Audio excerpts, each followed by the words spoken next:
Hello everyone, herkese merhaba. Today I'm in Istanbul with three great friends this time.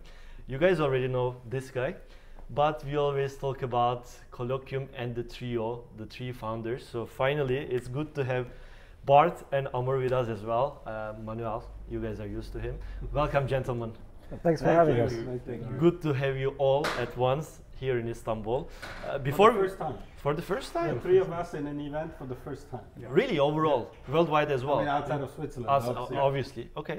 Okay. We Ask feel, him, it's not easy to get us to travel much. No, we feel privileged. So No, we're thank really you. happy to be here. Sure. Thank you. And you're kind of now home because Yeah. you have Turkish roots. Yeah, 12.5%. 12.5%. Okay, I think that's already a good start. that's a good I mean, start. okay, I like it.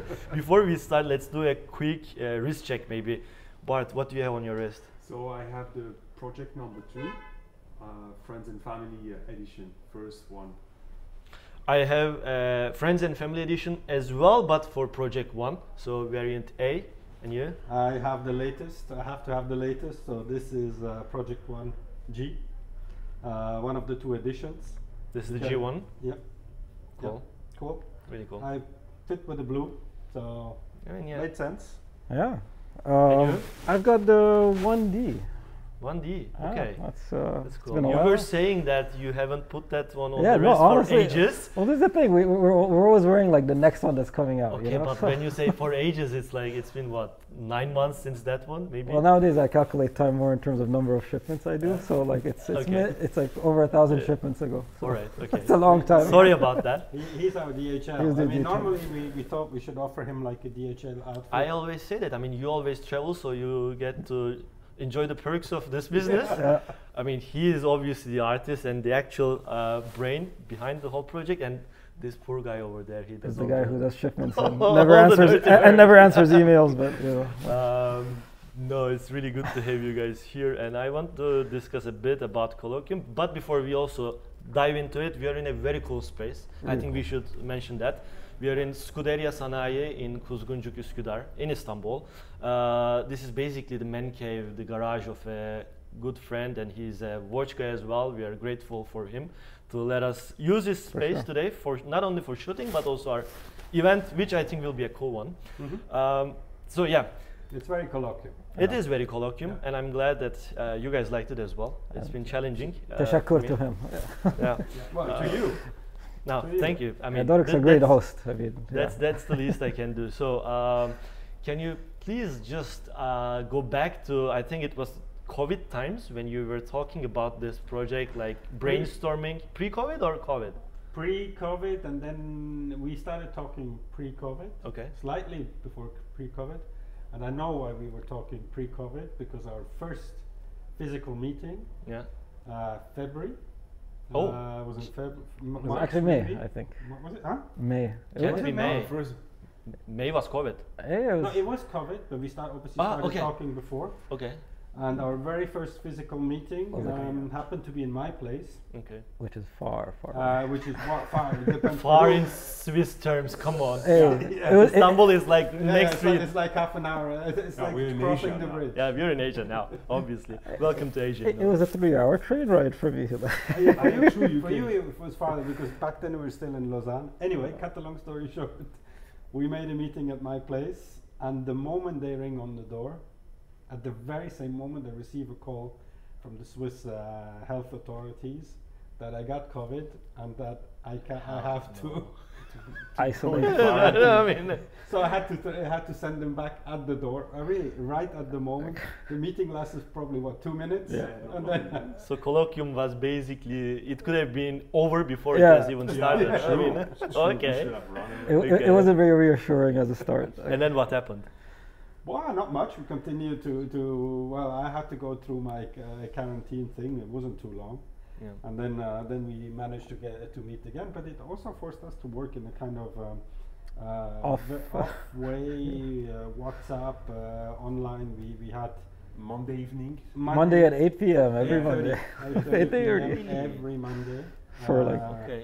For me, it was a bit more challenging for them because it depended on the time zone I was in. Sometimes it was 3 in the morning, Yeah, 2 of in the course. morning. But we kept that kind of Monday evening get together where we were really talking. So we started slightly before, but then during COVID we really took a lot of time. And for months we discussed.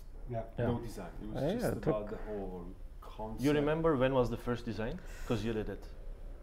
How long after you guys started discussions? I guess we've spoke for at least 4 or 5 months Yeah. before we properly started to grow things. If not longer, I would even say, because we talked a lot about what we like. Yeah. So there wasn't an idea of a watch, it was an idea of all things we appreciate, okay, I mean, including morning outside, morning in but Istanbul. this is Istanbul. Yeah.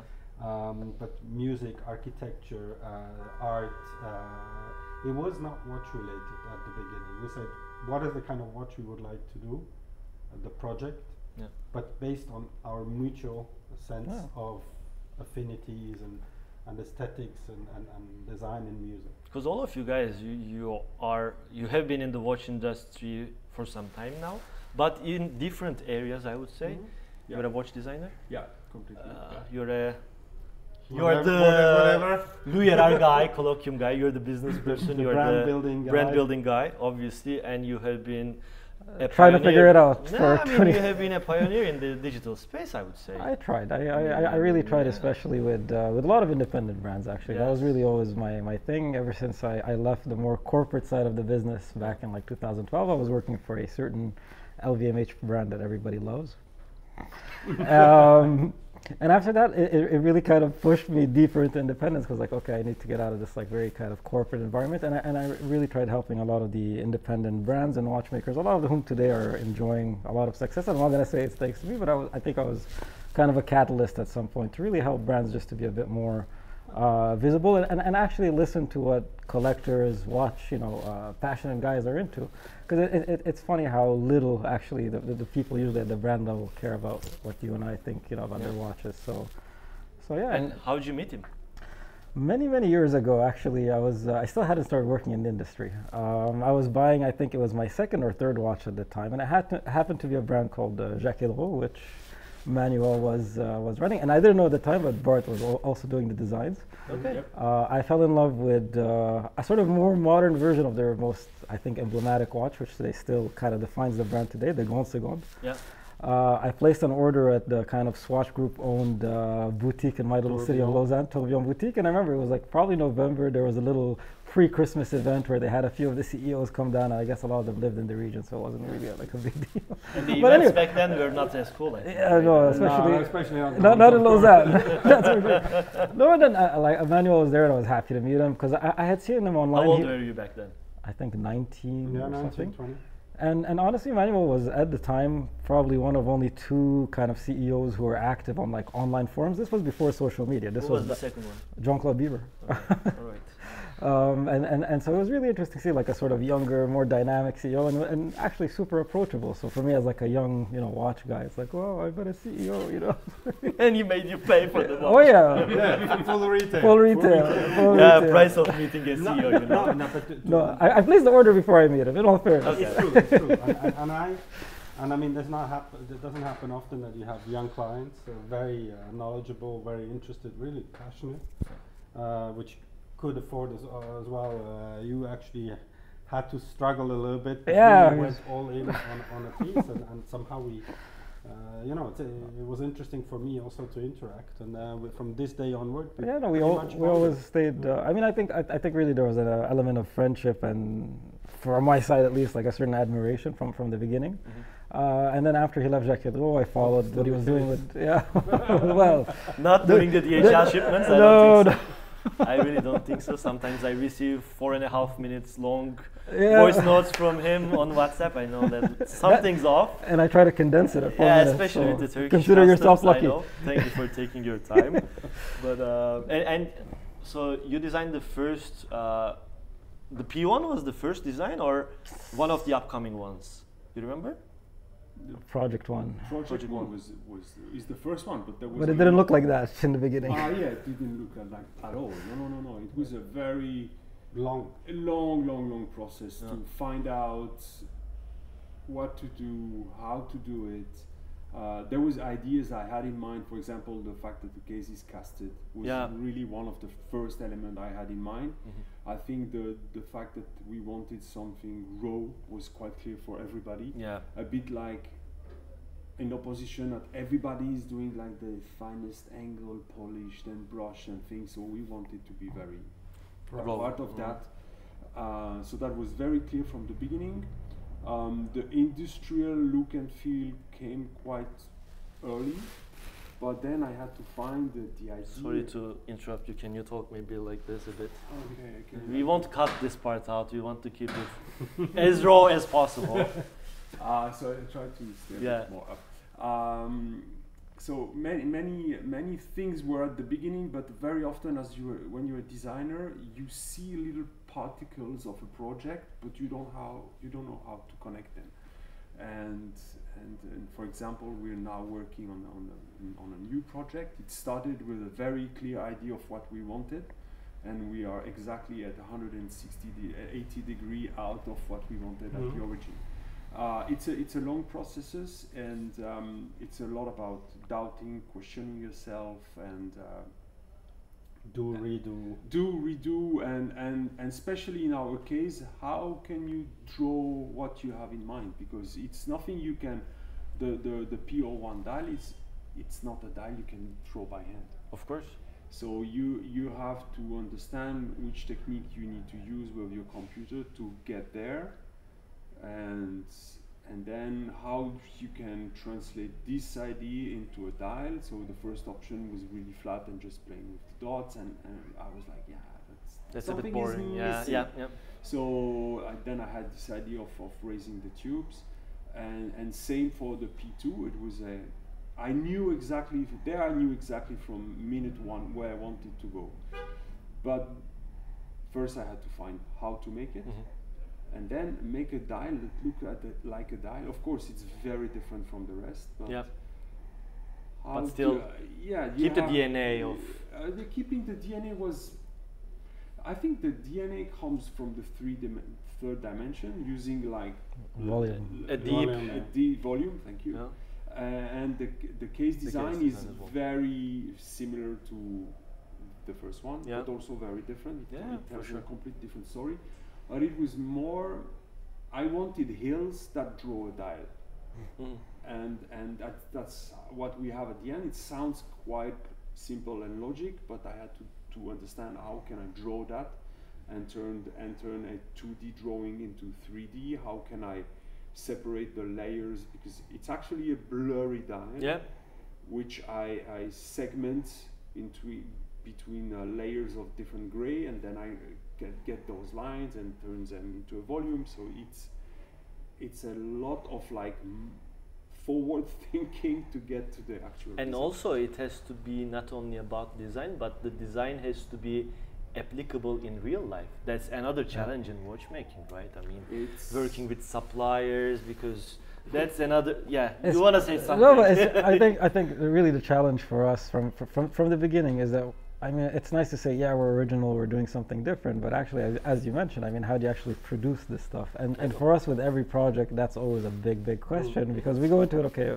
Bart has a design, it's defined, but now we got to figure out how to do it. And how to do it, not in a very scalable way, yet you want to keep the costs as low as possible, because you don't want to over mark up the watch, right? And I think that's the numbers guy.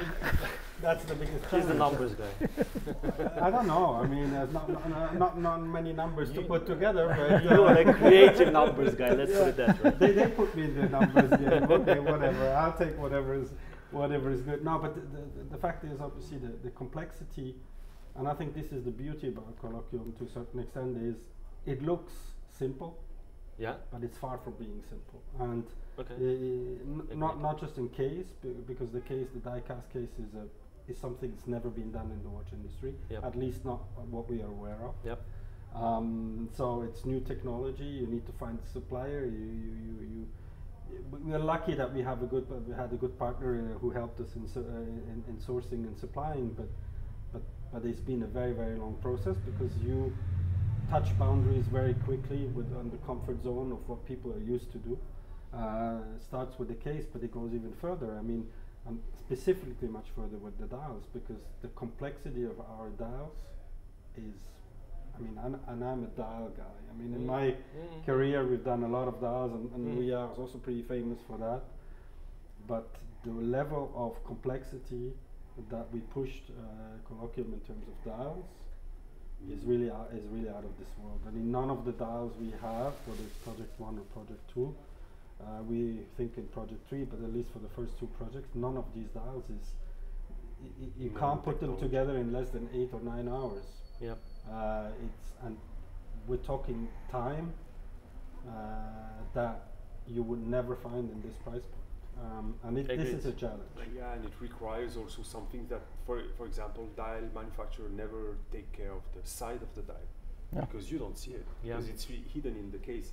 So we had to push them to really finish the side of the dial, because on Project 2 is what you see first, and it's really complicated. And you're asking them to do something that's maybe executed only 400, 500 pieces, I mean, in terms of dials, which is very low number for our industry, right? I mean, that's for maybe this price point, for this price point, maybe that's something you guys, I mean, we discussed this yesterday as well, but maybe I think you should communicate a bit more about, because sometimes some people, I mean, rightfully so, some customers are really price oriented, and with some price increases, maybe it doesn't make sense, but actually the amount of work that's been putting in, and also the convincing for the manufacturers, it's quite something. I have a very simple way to answer this. Why do you think Hammer makes the boxes?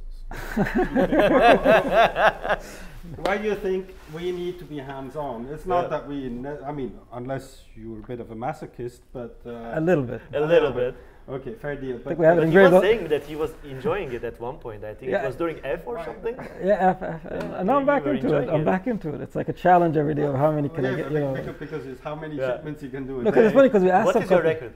50. 50 shipments a day. 50 single shipments. Man, we do 2 or 3, and we're like. No, but it's funny, because we went to a company just in case, because you know I'm starting to get to that age where my back hurts, and we asked them, okay, like you guys do this every day. I mean, it's like kind of like I guess fulfillment center kind of thing. Like, how many does a person there do? It's like, like 20. I'm like, okay, so. I'm better than a pro. He has a cap. This is the cap of the month. Okay. So he gets a new cap every month, because he's the employee of the month. But the only one. No, but it's true. I mean, this is something we don't communicate because we don't think that is something we're going to go into. But we have a very lean organization. It's basically the 3 of us. We're very hands-on. We do pretty much everything. We spend a lot of energy and time into it, where other brands in our even micro brands would have somebody for the shipment, somebody for logistics or whatever. We take that on us.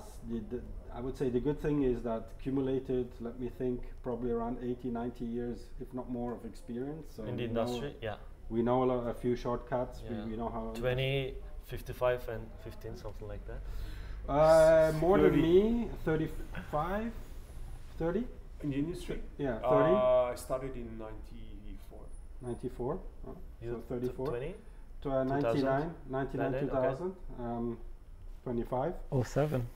07. Not so fresh anymore. He's the young kid on the block, what can I say? Young kid on the block, But it's true. I don't hear that. Yes, it's very, very complex, and we have this debate between the 3 of us. Should we show more? But at the same time, we want to keep that kind of a... We don't want... I know. You don't want to be too in your face. No, that's not colloquial. But it's not the point. Also so much bullshit. Yeah, no, and honestly, so many brands pretend stuff where ours craftsmanship, when in reality that's not really the case. And we said we want to, and again, we always said from day one, it's a project more than a brand. We can debate what it is today. Today is I agree, but somehow we said we just don't want to be in the same logic. And I agree with you. Maybe we're too extreme sometimes. I drag them along to come here, so they get a little bit. They get also a little bit of proper bashing from the clients. To tell them, I don't understand this, I don't understand that, because it helps also to fine tune to understand what is important, what we should put ahead. What is maybe what is reassuring, but all this to go back to the main thing. I mean, the value proposition. And I've been running a lot of brands, I build a lot of brands. The value proposition one of the highest ones out there is incredible, especially today. It's incredible for the small volumes we do. And the only reason why we're able to achieve this is that a lot of suppliers trust me or Bart, because Bartobis has been working with a lot of them too, and they basically do this as a kind of, we cannot say it differently, as a kind of gesture of goodwill. Yep. To help us. Of course, they will do it once or twice, not. You need to find people who really accept the challenge, and follow you to, because for them, I don't think it makes so much sense financially. No. It's such a crazy thing to develop. Some layers on the number 2 are so thin that you look at them, they're bended already, and then you can throw them on the bin. So it's really complicated. I mean, the rejection rate. Let's maybe just talk about this project. Okay. Yeah. We started presenting it in September. Yes. I'm sorry to tell. October, maybe. October. Well, we okay. Yeah, like soft launch to people over there. Pre-launching already and selling already. We started production in May. Okay. We started production in May. How many we have delivered? In 5 months? 5 months? 6 months? 5 months. Out of 199. Yeah. Like 100 something. Precisely 23. 23 today. Only. Yeah. Okay. So and again, one of the problem we're facing today. So your lead time will be even higher than certain very famous independent watchmakers. We try to improve. We're not in years yet. No, but okay. No, and this was not the idea, but this is also we reach. Some people say, "Oh, you've been growing fast, and we, more editions." But we reach the absolute ceiling on production, because each dial of our watches, you can count just the assembly. Yep. About a day. Yep. Okay. So when we started, the supplier was willing to have one person dedicated. So we started with 100 pieces, 200 pieces. Needed to hire people. So you have to imagine. Every 100 pieces we do more, or let's say every 200 pieces, we need one full head count more.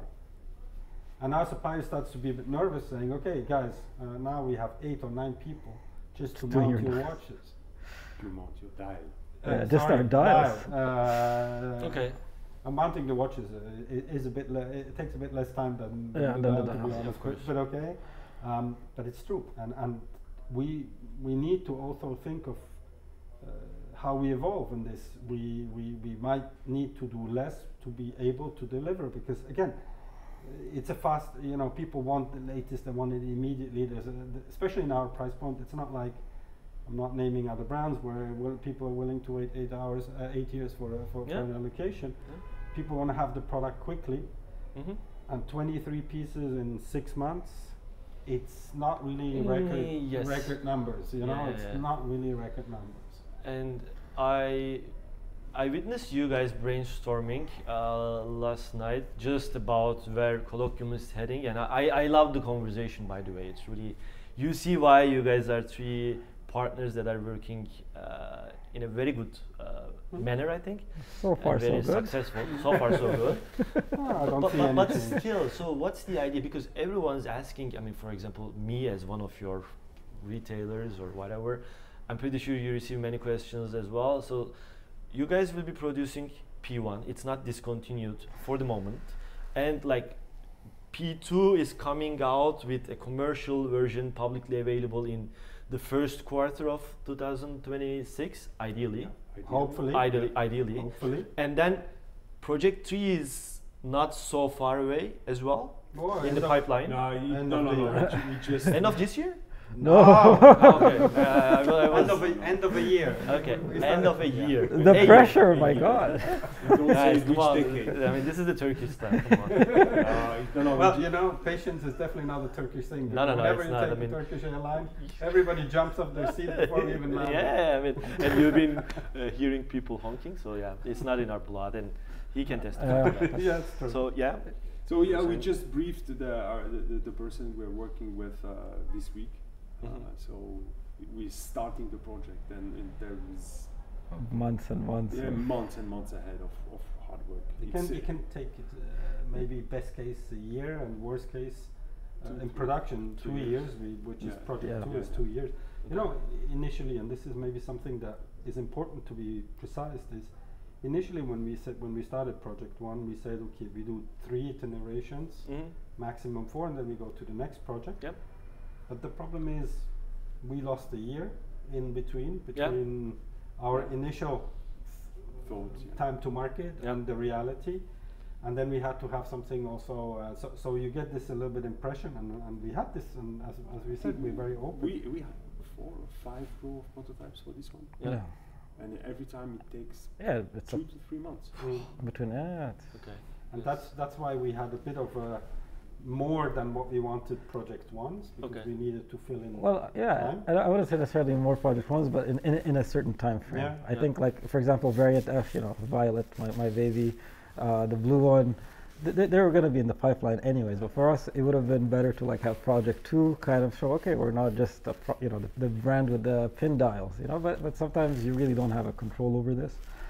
And I think I believe that, sorry, but like you also don't want to discontinue your first product for good. No, that's my take. Because for me, this is, I mean, not sure. Pinnacle. No. I mean, we talked yesterday evening, and we talked, and I think one thing from day 1 onwards was very important is both Bart and Amma talked to me about let's do something together, and I thought that the logic of 3 people, 3 partners is more sustainable, is stronger than 2, because believe me, we agree on a lot of things, but we also disagree sometimes. Amen. And we need to compromise. We're pragmatic. I mean, that's a good thing about Switzerland. We can be pragmatic and we respect each other sufficiently to balance it out. But we don't have to gift each other day dates though. But that's cool. I don't know if we will not stop project 1 the certain stage. I think we will do. Maybe it's evolve into something totally new. Yeah. But we will definitely not, and this is something that I think we can all stand for. We'll definitely not be trapped in a conflict, because that's not our aim. No, and the thing is, honestly, I think we work well today because we're kind of without a structure, really. We're kind of a nomadic brand in a sense. I mean, Bart does his thing at home, I do my thing, Manu's, always on the road, but somehow it works, honestly. And I think that kind of freedom and liberty that we have today is only possible because we don't have these constraints and we don't have all this kind of structure. And also, once you start, if you're in a growth logic, then obviously at some point things have to settle down and you become, quote unquote, more commercial. Yeah. And for us, it's more interesting to keep developing new things, keep trying new things, than to just keep doing the same thing over and over. So project 1, and that's why we say projects, is that it's not something with a definitive end, but it's just after a while it has to change, it has to evolve. And kind of that's where it kind of really sucks for us, is that it takes us, let's say, maybe 2 years to like perfect a method. Like for project 1, I mean, looking at the Friends of Family, which of course we all love, but then you look at the more recent ones, and there is a difference in terms of execution, and so it takes us 2 years to really, I think, master that. But by 2 years' time, we're like, okay, like guys, let's move on to the next thing. And for our suppliers, also, it's a problem because, I mean, everything we learned on project 1 did not apply in project 2, and every new project is kind of this cycle.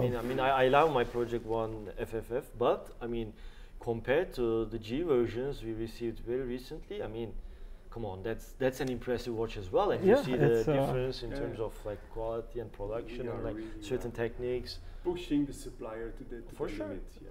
They don't know, and you can see that. Actually, a little bit overboard lately. I mean, you got to be a little bit careful because the goodwill. You know how the goodwill is. Goodwill is they're still willing. They want to learn with us. They're really good partners, but they also start to hate us. They start to kind of, dudes, you're going too far. You sure you want to go that way? But again, I mean, this is what we enjoy it, and it goes not. And even this idea, we brainstorm all the time when we're together. Are we just doing watches? Are we doing objects? Are we going into different fields? We have no boundaries. We set our own we set our own path. We don't definitely want to go into the trap of predefined watch brand path. Okay. And this is and again we mutually stimulate and also kick each other's asses here and there, and it's super beneficial. And it's very dynamic, I must say. Yeah, it is. And you have to be dynamic, otherwise you're trapped in that comfort zone. Yeah. Well, very comfort. I don't know if we can. Well, let's. You know, it's like fakirs. They love to sleep on pin beds. Okay. Yeah. I don't think it's comfort for a lot of people. Right? Okay, got it. Anyways, I mean, guys, thank you very much for your time, and thank you for being in Istanbul. It means a lot to me. Thank you for having us, Doruk. Really. To the community here as well. Now we're looking forward to our event, and we are looking forward to having you guys here. Definitely this is the first, but not the last time. No, for sure. And any teasers for the near future? I think. Well, we talked about Project 2B. That you said first quarter. Quarter, yeah. Yay. 2026 is Project 2.0. Let's say. Okay. Okay. We try some other things on Project 1, but totally different from what we did before. We have Project 3. We're thinking about Project 4 and 5 and non-watch projects. And non-watch project. Yeah. Okay. Like an accessory or something? Art related? Maybe not something. Yeah, probably more kind of installation. Yeah. Okay. Yeah, let's see. And good news. Maybe one interesting thing. We obviously only started with also a few partners, which you're obviously part of it, because we like this young, dynamic, knowledgeable partners. We're not so into the dusty ones. Thank you, I guess. You can. But we also will have our first pop-up store. That's very cool. In the most classical central place in the world. So it's not going to be Tokyo, LA, New York, or Istanbul. It's going to be Bern. I mean, Bern is like can be more rooted. Okay, a bit offended, but yeah. Well, whenever you want, we just opened Tokyo Outpost. Yeah, that's cool. That's very cool. We have now our outpost, as it means what it means, which is a touch point in Japan. Yeah.